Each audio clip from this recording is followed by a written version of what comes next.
Bienvenidos! Welcome to the Learn Spanish con Salsa podcast, the show for Spanish learners that love music, travel, and culture. Close your grammar textbooks, shut down the language apps, and open your ears to how Spanish is spoken in the real world. Let us show you how to go from beginner to bilingual. Here is your host, certified language coach, Tamara Marie. Hola, buen día. Welcome to episode 20 of the Learn Spanish con Salsa podcast. Before we get started, I wanted to let you know that I recently released my free workshop, Beginner to Bilingual, the Fast Track to Spanish Fluency. For the first time, I'm revealing all of my strategies for rapid language learning. So if you're just getting started with Spanish, or if you've been learning for a while but you want to make progress faster, this workshop is for you. I'm going to show you all the tactics I've learned from years of trial and error and give you some strategies that you can implement right away. Now, the workshop will only be available for a limited time, so if you're interested in checking it out, go to learnspanishconsalsa.com/B2B. That's B, the number 2, and B, again, for beginner to bilingual. And you'll be able to sign up for the workshop. Again, that's learnspanishconsalsa.com/B2B. And it's completely free. I've broken it down into 3 short lessons. So it's a 3-part series because I know everyone's busy and it can be hard to find time to sit through a 40-minute workshop. So each lesson is no more than 15 minutes long. And in this episode, I'm actually going to let you hear an excerpt from part 1. Now, this isn't going to be the full lesson, so make sure if you want to participate in the full workshop, go to learnspanishconsalsa.com/B2B for beginner to bilingual, and you will definitely get all of the lessons that are available in the workshop. Okay, so here's part 1 of Beginner to Bilingual, the fast track to Spanish fluency. That you start with your strategy from the beginning. Now, the goal of this workshop is simple: to help you easily figure out your next steps towards Spanish fluency. Plus, I'm going to show you how to identify your driving motivation so you will stay focused on your goals. The more you can focus and get clear on your next steps, the greater opportunity you'll have to enjoy the benefits of being bilingual. Now, before we dig in, I've got to warn you about something, and this is critically important. And not paying attention to this will virtually guarantee that you will stay stuck and not move forward. With so many resources and opinions about learning Spanish, you may wonder, why isn't everyone bilingual or even multilingual? You may even think that there's a special language learning gene that others were born with, but you somehow lack. The truth is, no one is talented at language learning from birth. But there are specific patterns of behavior and strategies that successful language learners have that make it look like they have some special skill or superpower. The good news is, anyone can learn these strategies and apply them consistently to get the same results. I'm sure you'll agree, trying to become fluent in Spanish isn't always as simple as people sometimes make it seem. It comes with its challenges. You've probably tried other ways to learn Spanish before. You've downloaded that popular app with that green owl and won numerous virtual trophies, but still couldn't manage to start a conversation in Spanish.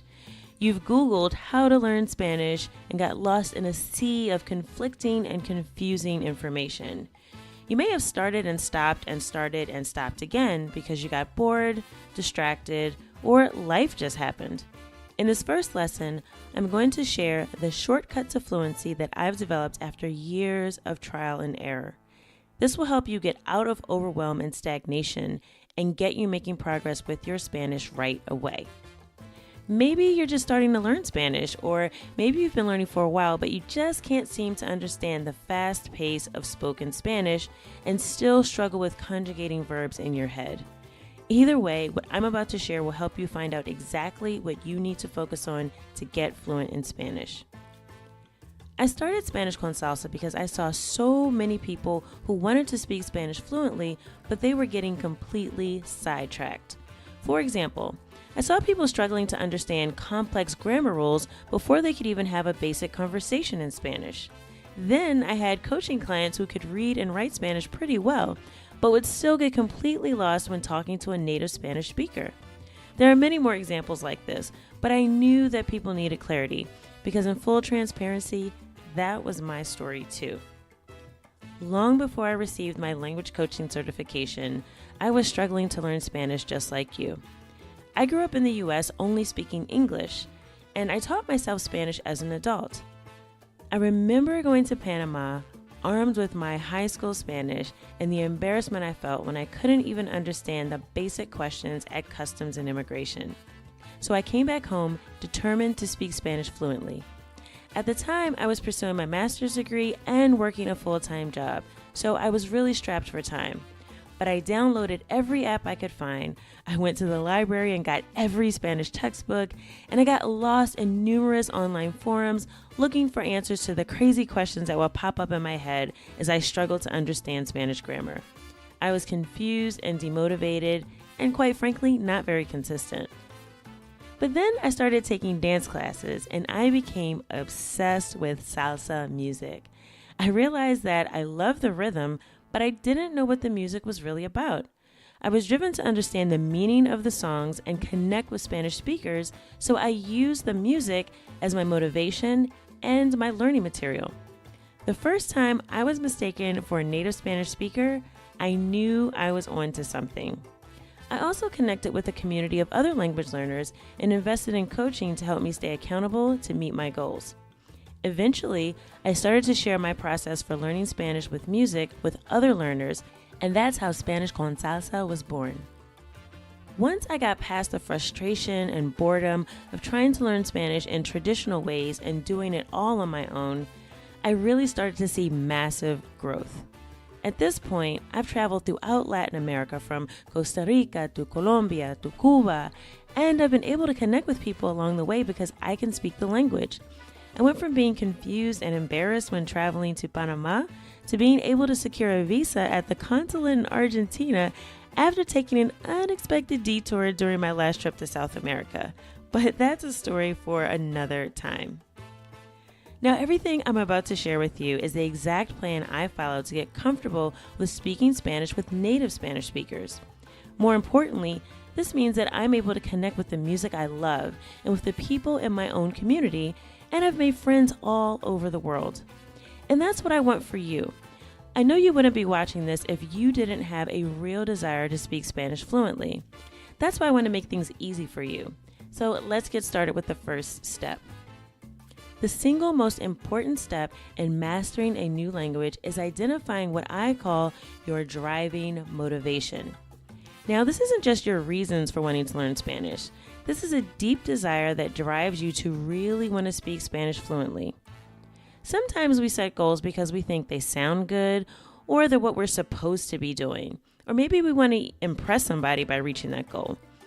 But unfortunately, too often, this is not enough to help us reach the completion of our goals. This is because the reason that we're doing something is not sufficient enough to keep us going for the long haul. Let's take, for example, someone who wants to quit smoking. Let's call him Joe. Now, Joe wants to quit smoking because, well, it's New Year's. He figured he'd pick a New Year's resolution that will give him the opportunity to better himself. So when asked by one of his friends why he finally decided to quit smoking this year, his response is, "I want to stop smoking cigarettes because I want to be healthy." What do you think Joe's chances are of actually quitting smoking? I'd say slim to none. I mean, there's plenty of other healthy activities, exercising, eating vegetables, drinking water, and Joe has not identified a real reason that he wants to discontinue smoking. Now let's say this was Joe's response instead. "I want to stop smoking because my father died at age 53 from lung cancer and I want to see my daughter graduate from high school." Would you be more likely to believe he's going to quit smoking with this response versus the prior, "I just want to be healthy" reason? The second reason is much more compelling, much more clear. It invokes emotion. You can picture Joe mourning the loss of his father, a negative emotion, and then him being present, clapping and whistling loudly at his daughter's graduation, which is a positive emotion. These types of emotions and visualizations are powerful messages that help your brain guide you to achieving your goals. No matter who you are, learning a language requires a fair amount of effort. This is why, if you're going to reach your goal of becoming fluent in Spanish, you need to identify a compelling reason that you want to learn Spanish. You need something that will excite you, so much so that you can't even sleep at night or you can't imagine not doing it. A reason that lights you up from the inside and motivates you to make progress even when you face setbacks. Now, I know that might sound a little over the top, but I guarantee you there will be days when you do not feel like learning. And on those days, if you don't have a driving motivation to learn Spanish that'll keep you going, you will almost certainly fail.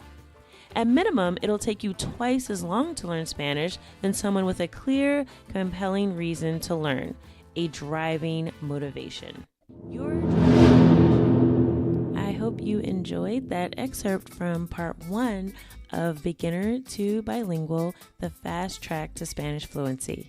Now, in the rest of part 1, I do go through an exercise for how you can come up with your driving motivation, and I have a couple of other questions and exercises for you to really help you get focused and moving forward towards Spanish fluency. So again, if you want to sign up for the full workshop, go to learnspanishconsalsa.com/B2B, and it will only be available for the next few days. So make sure if you're interested that you sign up right away, learnspanishconsalsa.com/B2B. And I also have a place for comments, and I will be responding to the comments. So if you have any questions about anything that you hear in the first lesson or any of the other lessons in the workshop series, definitely post your comments on the page and let me know. I will definitely respond to all the comments that I can, and I definitely will read all the comments and get through because I really want to know what you guys think. I really do want your feedback. This is the first time I'm sharing this outside of the Spanish con Salsa membership community. So this is something I'm making available for free for a limited time. So I hope you take advantage of it. I will be there to support you and answer any questions that you might have. Okay, so that is it for this episode. I hope that you have heard something today that will take you one step closer from being a beginner to bilingual. Hasta la próxima. Adiós.